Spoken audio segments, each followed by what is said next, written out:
அப்படியெல்லாம் நீங்கள் எங்களுக்கு சொல்லித்தரணுங்கிற அவசியம் இல்லை, எங்களுக்கு எல்லாமே தெரியும். ஞாபக மறதி தான். மிக நீண்ட நாளைக்கு பிறகு ரசிகர்களை தாக்கியது போல அவர்கள் தொடர்புள்ளவர்கள் தாக்கியதா ஆண்டுகள் வைத்து துயரத்திலே வாழ்ந்திருப்பாங்க. துன்பத்தால் கஷ்டப்படுறவங்களுக்கு மரணம் நான் கொடுக்கும் விடுதலை காட்சியை நேரில் பார்த்தேன். அது போய் விழுந்தோன்னே அந்த முறிவு ஏற்பட்டுச்சு. இந்த தகவல் வந்து கேப்டனுக்கு போய் உடனே அதை வந்து படப்பிடிப்பு தொடர்ந்து நடத்தக்கூடாது அப்படிங்கிறதுல வந்து அந்த காட்சி தான் அந்த படத்துக்கு மிகப்பெரிய பலமாகவும் அமைந்தது. யார் துயரப்பட்டாலும் துன்பப்பட்டாலும் அந்த இடத்துல வந்து அதுதான் அவர் வந்து இன்னைக்கு வரைக்கும் மக்கள்கிட்ட வந்து அவரை வந்து நினைவுபடுத்தக்கூடிய அந்த சூழலில் வச்சிருக்கு. ஒரு நடன காட்சி நடக்குது. இதெல்லாம் கேப்டனை வந்து உட்காந்து பார்த்துட்டே இருக்காரு. பார்த்துட்டு இருந்தேன்னா, என்ன நீங்கள் வந்து பசங்கள்கிட்ட வந்து நீங்கள் சொல்லிக் கொடுக்க மாட்டீங்களா?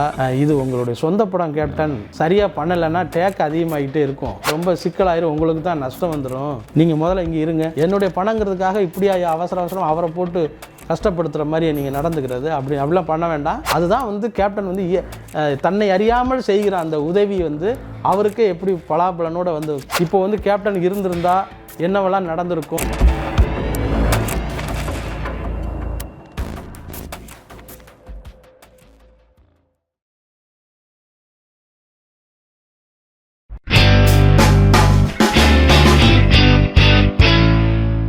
சக்தி சினி நியூஸ் நேயர்களுக்கு வணக்கம். நான் தேனிகண்ணன். காலம் வெகு வேகமாக உருண்டோடி விட்டது. கேப்டன் விஜயகாந்த் என்கிற அந்த மாமனிதன் நினைவுகள் நம்மை விட்டு கொஞ்சம் கொஞ்சமாக அப்படியே ஃபேட் அவுட் ஆகிட்டே இருக்குது. இந்த உலகத்தில் வந்து ஞாபக மறதி ஒன்று தான் நிரந்தரமானது. இறைவன் வந்து மனிதர்களுக்கு கொடுத்த மிகப்பெரிய கொடை வந்து ஞாபக மறதி தான். எதையுமே மறக்காமல் இருந்தோம்னா வாழ்க்கை முழுக்க துயரங்களை நினைத்து அழுதுகிட்டே இருக்கக்கூடிய சூழல் வந்துடும் அப்படின்னு சொல்லுவாங்க. கேப்டன் விஜயகாந்த் அவர்கள் வந்து மறைந்து கிட்டத்தட்ட அதையும் வந்து 100வது நாள் என்கிற அளவில் அதை நினைவுபடுத்தி மலர் வளையெல்லாம் வைத்து வர ரசிகர்கள் வந்து அங்கே வந்து அவரோட நினைவை போட்டுனாங்க. இன்றைக்கும் கூட கோயம்பேடில் பகுதியில் வந்து விஜயகாந்த் அவர்களுடைய அந்த நினைவிடத்தை பார்ப்பதற்கு சாரியாக ரசிகர்கள் வந்து போய்கிட்டு இருக்காங்க. மிக நீண்ட நாளைக்கு பிறகு, அதாவது ஒரு 2 தலைமுறைக்கு பிறகு ஒரு கலைஞன் மறைந்ததுக்கு இன்னமும் ரசிகர்கள் வருத்தம் தெரிவித்து வந்து போயிட்டுருக்காங்க அப்படின்னா அது கேப்டன் விஜயகாந்த் அவர்களுடைய மறைவுக்காக மட்டுமா தான் இருக்கும். நல்ல விஷயம் பேசலாம்.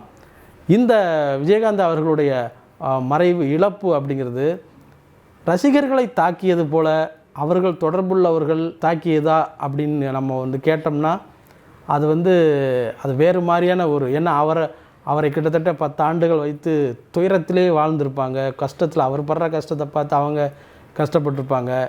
இதனால் ஒரு பெரிய பாலா ஒரு வசனம் எழுதியிருப்பார். அதாவது துன்பத்தால் கஷ்டப்படுறவங்களுக்கு மரணம் நான் கொடுக்கும் விடுதலை, அந்த மாதிரியான ஒரு வசனம் வரும். அப்படி உண்மையிலே விடுதலை அடைந்து தான் கேப்டன் விஜயகாந்த் அவர்கள் மறைந்திருக்காரு அப்படிங்கிறத நம்ம சொல்லலாம். ஒரு முறை தேனியில் வந்து, அதாவது தேனினா ஆண்டிப்பட்டி தேனி, இந்த இடைப்பட்ட பகுதியில் ஒரு மிக அருமையான ஒரு லொக்கேஷன் ஒன்று இருக்குது. அது எப்படின்னா, ரயில்வே கேட், அதாவது ரயில் ரோடு, பஸ்ஸு போகிற ஒரு போக்குவரத்து வசதி உள்ள ஒரு ரோடு. இது வந்து இந்த பக்கம் பார்த்திங்கன்னா பெரிய மலை. இது வந்து 3மே ஒரே இடத்துல கிட்டத்தட்ட ஒரு 20 கிலோமீட்டர் ட்ராவல் பண்ணுற மாதிரி ஒரு லொக்கேஷன் வந்து இருக்கும். திருமூர்த்தி அப்படிங்கிற ஒரு படத்துக்காக அந்த லொக்கேஷனில் வந்து விஜயகாந்த் அவர்கள் வந்து வந்திருந்தாங்க. விஜயகாந்த் தான் அப்போ வந்து அந்த இடத்துக்கு படப்பிடிப்பை பார்க்குறதுக்காக நான் படிச்சுட்டு இருக்கும்போது அந்த இடத்துக்கு நான் போயிருந்தேன். அப்போது என்ன காட்சி எடுத்தாங்க அப்படின்னா, ஒரு குதிரையில் வந்து ட்ரெயினில் வர்ற ஒரு கதாநாயகனை ஒரு கும்பல் வந்து துரத்திட்டு வர்றாங்க. குதிரையிலேருந்து துரத்திட்டு வந்து ட்ரெயினுக்குள்ளே ஏறி அவங்க வந்து கதாநாயகனோட சேர்ந்து சண்டை போடுவதாக ஒரு காட்சி அமைப்பு. இதுக்காக ஒரு குதிரை வந்து படப்பிடிப்புக்காக நிறுத்தப்பட்டிருக்கு. நீங்கள் பார்த்தீங்கன்னா பெரிய ஒரு மலை கரடு இந்த பக்கம் ரயில்வே ட்ராக்கில் வந்து ஒரு செட்டு அதை வாடகைக்கு அப்போ வந்து அந்த இடத்துல வந்து ரயில் போக்குவரத்தை நிறுத்தியிருந்தாங்க. மதுரை டு போடிநாயக்கன் ஒரு ரயில் போக்குவரத்து நிறுத்தியிருந்தாங்க. அங்கே வந்து ஒரு ட்ராலி வச்சு அதில் வந்து கேமரா வச்சு குதிரையில் வரும்போது அதை வந்து ஷூட் பண்ணுறாங்க. திட்டமிட்டபடி என்ன நடக்கணும் அப்படின்னு பார்த்தீங்கன்னா, குதிரைகள் 5 குதிரை ஓடி வரும். அதில் வந்து வீரர்கள் இருப்பாங்க. இங்கே வந்து ட்ரெயின் வர்றது மாதிரியான ஒரு செட்டப் இருக்கும். அதில் வந்து ட்ராலியில் போயிட்டுருக்கும். நடுவில் ட்ராலியில் வந்து கேமரா இருக்கும். இப்படியாக இருக்கும்போது அங்கேருந்து வேகமாக வர்ற குதிரை ஒரு கட்டத்தில் வந்து தடுமாறி கவிழ்ந்து விழணும். இதுதான் வந்து காட்சி. இந்த காட்சி வந்து 2 முறை ஒத்திகை பார்க்கப்பட்டு எடுக்கப்பட்டது. அந்த காட்சியை வந்து 3வது முறை என்ன ஒரிஜினல் காட்சி எடுக்கும்போது என்ன ஆச்சு அப்படின்னா, அந்த குதிரை வந்து டைவ் அடித்து அது விழுகிற இடத்துல என்ன பண்ணியிருக்காங்க, தரை மாதிரி ரெடி பண்ணி அதில் வந்து வைக்கோல், தவிடு, இது மாதிரி நெல், உமி இதெல்லாம் வந்து போட்டு அதை வந்து ஒரு பெரிய அளவில் செட்டப் பண்ணி வச்சுருந்தாங்க. தரை மாதிரி பார்க்குறதுக்கு தெரியும். அந்த இடத்துல விழும்போது எப்படி அந்த குதிரையை விழ வைக்கிறாங்க அப்படிங்கிறத அன்றைக்கி தான் நான் வந்து இந்த காட்சியை நேரில் பார்த்தேன். குதிரையோட முன்பகுதியில். ஆனால் இப்போல்லாம் வந்து அப்படி பண்ணுறதில்ல. இப்போ வந்து அதை கிராஃபிக்ஸில் வேறு மாதிரி பண்ணிட்டாங்க. அந்த எந்த உயிரினத்திற்கும் துன்பம் வராமபடி பண்ணிட்டாங்க. ஆனால் அதில் வந்து ஒரிஜினல் என்ன காட்டப்பட்டுச்சு அப்படின்னா, ஒரு குதிரையோட முன் காலில் வந்து பெரிய இரும்பு வளையம், அதை வளையம் மாட்டப்பட்டு அதில் வந்து ஒரு பெரிய கயிறு வந்து குதிரையோட நடுப்பகுதி 2 கால்களுக்கும் வயிற்றுப்பகுதிக்கு கீழே வந்து அந்த கயிறு போகும். பின்பக்கம் எத்தனை மீட்டருக்குள்ளே அந்த குதிரையை கீழே விழணுமோ அத்தனை மீட்டருக்கு நீளமான ஒரு கயிறில் வந்து இன்னொரு முனையை கட்டி அதில் ஃபைட்டர்ஸ் வந்து அந்த அந்த அந்த கம்பு பெரிய மூங்கில் களி மாதிரி இருக்கும், ஸ்ட்ராங்காக இருக்கும். அந்த கம்பை வந்து ஃபைட்டர்ஸ் வந்து சண்டை கலைஞர்கள் வந்து பிடிச்சிட்டு நிற்கிறாங்க. இதுதான் வந்து அந்த காட்சி. இந்த குதிரை வந்து வேகமாக வரும்போது இவங்க அப்படியே இழுக்கிறாங்க. அந்த குதிரை வந்து டைவ் அடித்து அப்படியே கீழே விழுகுது. அது மேலே இருந்தவரும் விழுகிறாரு. அது சண்டை கலைஞர் அது வந்து ரொம்ப நுட்பமாக கீழே விழுந்து இது பண்ணிட்டாரு. என்ன நடந்துருச்சுன்னா, அந்த குதிரையோட கால் பகுதி வந்து முறிவு ஏற்பட்டுருச்சு. அது போய் விழுந்தோன்னே அந்த முறிவு ஏற்பட்டுருச்சு. அது வந்து ரொம்ப குதிரை வந்து ரொம்ப கஷ்டப்பட்டுருச்சு. உடனே மருத்துவ குழுவினர் அங்கே வந்து இருந்தாங்க. இந்த தகவல் வந்து கேப்டனுக்கு போய் உடனே இதை வந்து இமிடியேட்டாக நீங்கள் அதை வந்து அதுக்கான சிகிச்சை எடுக்காமல் இந்த படப்பிடிப்பு தொடர்ந்து நடத்தக்கூடாது அப்படிங்கிறதுல வந்து ரொம்ப கவனமாக இருந்தார். அதை வந்து இமிடியேட்டாக அங்கேருந்து நிறுத்தி அதுக்கான ஒரு குழந்தையை எப்படி பாதுகாத்து கொண்டு போகணுமோ அது மாதிரி அந்த படக்குழுவினர் வந்து அந்த குதிரையை வந்து எடுத்துகிட்டு அவ்வளவு கஷ்டப்பட்டாங்க. அந்த குதிரையை வந்து எடுத்து கொண்டு போய் அதுக்கான காயம்பட்ட இடத்துல வந்து சிகிச்சை அளிக்கப்பட்டு அந்த குதிரையை வந்து ஒரு பெரிய ஓய்வு கொடுத்துட்டாங்க. அந்த குதிரைக்கு ஓய்வு கொடுத்து அது திரும்ப வந்து வேறு இடங்களில் படப்பிடிப்பில் அது வந்து வழக்கமான பணியில் ஈடுபடுத்திட்டாங்கன்னு வச்சுக்கோங்க. இருந்தாலும் இது மாதிரியான ஒரு பெரும் துயரங்களுக்கு இடையில் அந்த நடக்கும்போது படத்தில் நீங்கள் பார்த்த அந்த காட்சி படமாகப்பட்டு வந்தபோது நான் அதை பார்த்தா அவ்வளவு அந்த காட்சி வந்து அவ்வளோ பிரமாதமாக ஒளிப்பதிவு செய்யப்பட்டிருந்தது. அந்த காட்சி தான் அந்த படத்துக்கு மிகப்பெரிய பலமாக அமைந்தது. அந்த குதிரையின் மீது கேப்டன் அவர்கள் காட்டின மிகப்பெரிய அக்கறையும் ஒரு கவனிப்பும் வந்து உண்மையிலே வேறு உயிர்கள் மேலே அதுதான் அவர் வந்து அவருடைய ரியல், அதாவது மனிதர்கள் மட்டும் இல்லை, யார் துயரப்பட்டாலும் துன்பப்பட்டாலும் அந்த இடத்துல வந்து ஒரு சாதாரண மனுஷனை, நடிகனா இல்லை, ஒரு சாதாரண மனுஷனை படுற பதட்டம் இதெல்லாம் இருக்குல்ல, அதுதான் அவர் வந்து இன்னைக்கு வரைக்கும் மக்கள்கிட்ட வந்து அவரை வந்து நினைவுபடுத்தக்கூடிய அந்த சூழலில் வச்சுருக்கு. இதே போல் வந்து சுதேசின் படம் நினைக்கிறேன். அந்த படத்தில் ஒரு படக்காட்சி நடந்துகிட்டு இருக்கும்போது நம்ம வந்து ஒரு நடன காட்சி நடக்குது. அந்த நடனம் சொல்லிக் கொடுக்குறவர் வந்து ரொம்ப சிவசங்கர் மாஸ்டர். அவர் வந்து இப்போ இல்லை. அவர் வந்து ரொம்ப கஷ்டப்பட்டு வயசானவர், ரொம்ப கஷ்டப்பட்டு சொல்லித்தராரு. இந்த பசங்க திரும்ப அந்த நடன கலைஞர் ஏதோ கவனம் மிஸ் பண்ணுறாங்க.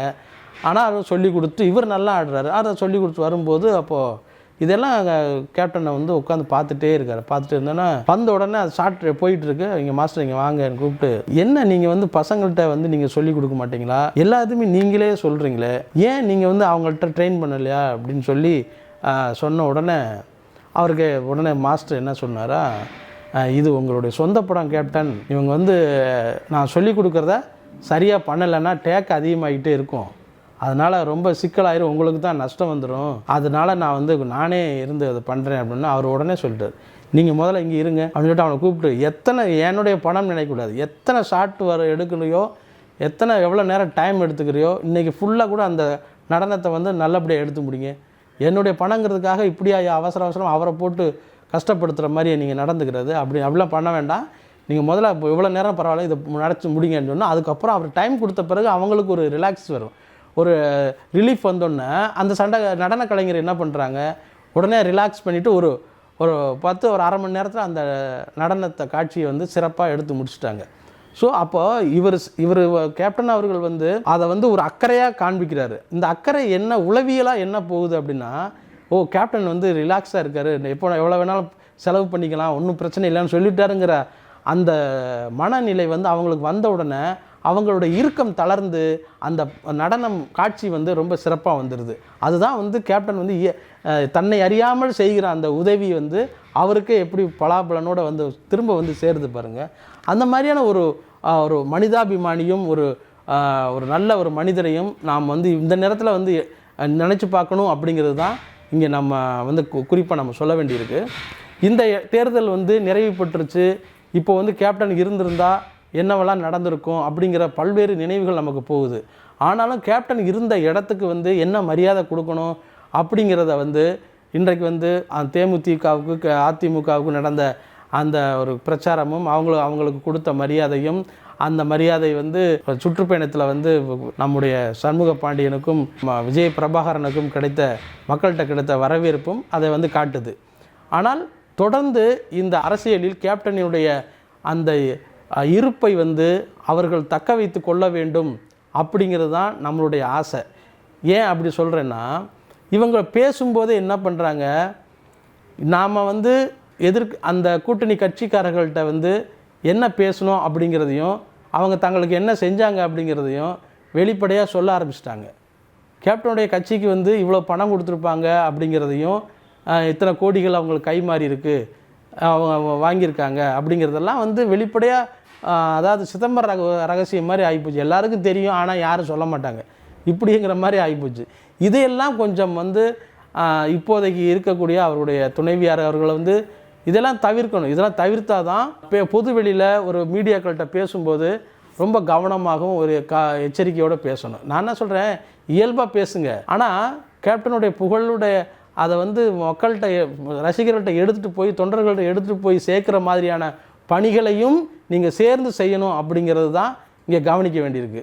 இதை நீங்கள் வீடியோ பார்த்தோன்னே அப்படியெல்லாம் நீங்கள் எங்களுக்கு சொல்லித்தரணுங்கிற அவசியம் இல்லை, எங்களுக்கு எல்லாமே தெரியும் அப்படி நீங்கள் சொன்னீங்கன்னா அதுக்கும் நன்றி, வணக்கம். இந்த வீடியோ உங்களுக்கு பிடிச்சிருந்தா லைக் பண்ணுங்கள், கமெண்ட் பண்ணுங்கள், ஷேர் பண்ணுங்கள், சப்ஸ்கிரைப் பண்ணுங்கள்.